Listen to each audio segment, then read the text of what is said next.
আচ্ছা, এখন ধরো আমার একটা, ধরো এটা এক্স অক্ষ, এটা হচ্ছে কি ওয়াই অক্ষ, ধরো এটা ওয়াই অক্ষ, এটা এক্স অক্ষকে এটাকে আমরা ধরলাম, ধরো এটা এক্স অক্ষ। তাহলে এখানে ধরো একটা বি ভেক্টর, বি ভেক্টরে এখান থেকে শুরু করে এখানে এই পর্যন্ত এটাকে আমরা ধরলাম ধরো এ। এখন ধরো আমি এই জায়গা থেকে এ পর্যন্ত এই জায়গাটাকে ধরলাম আমি ছোট হাতের এক্স, ছোট হাতের এক্স ধরলাম। এখন আমি এক্স এর মানটা কিভাবে বের করবো? তো আমি যদি এটা একটা সমকোণী ত্রিভুজ বিবেচনা করি, তাহলে আমার অতিভুজের মান দেওয়া আছে, তারপর কি ভূমির মান দেওয়া আছে। ভূমি আর অতিভুজ যদি দেওয়া থাকে, তাহলে আমরা জানি হচ্ছে কি এই cos থিটা সমান হচ্ছে কি ভূমি বাই অতিভুজ।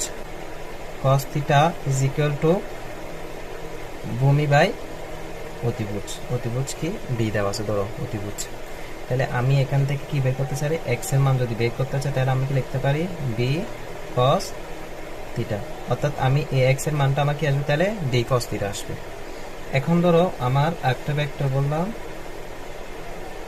ওয়াই, এক্স অক্ষ বরাবর আর ওয়াই অক্ষ বরাবর, আর এটা হচ্ছে ধরো থিটা ধরলাম। এখন আমি ধরো এটাকে বি ধরলাম, এটাকে ধরো এ ভেক্টর অথবা এইটাকে আর কি, এখানে দেওয়া যে কথা এখানে দেওয়া সেম কথা। এখন ধরো আমার কি দেওয়া আছে, এখান থেকে এই পর্যন্ত যে মানটা আছে ওইটা কি দেওয়া আছে ওয়াই, ওয়াই মানটা দেওয়া আছে লম্ব আর কি অতিভুজটা দেওয়া আছে। লম্ব আর অতিভুজ দেওয়া থাকলে আমরা জানি সাইন থিটা সমান লম্ব বাই অতিভুজ।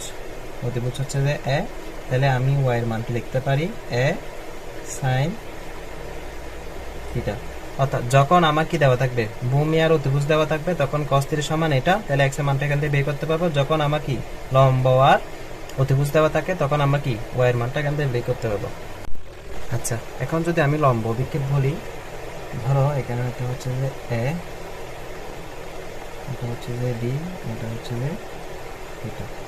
এখন আমি যদি এ এর উপর বি এর, এ এর উপরে বি এর লম্ব বিক্ষেপ যদি বলি, তখন আমার এটার মান কি আসতেছে, এটা এক্স এর মান কি আসতেছে, এটা বি cos থিটা। এটা যদি বলি এ এর উপর যদি বি এর লম্ব বিক্ষেপ বলি, তাহলে কি আসতেছে বি cos থিটা।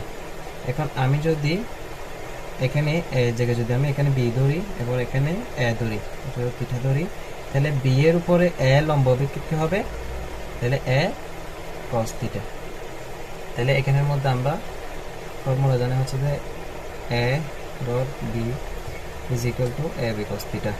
আমি যদি বি cos থিটার মান বের করতে চাই, তাহলে কি হবে B cos theta is equal to কি লিখতে হবে A vector B vector divide by A.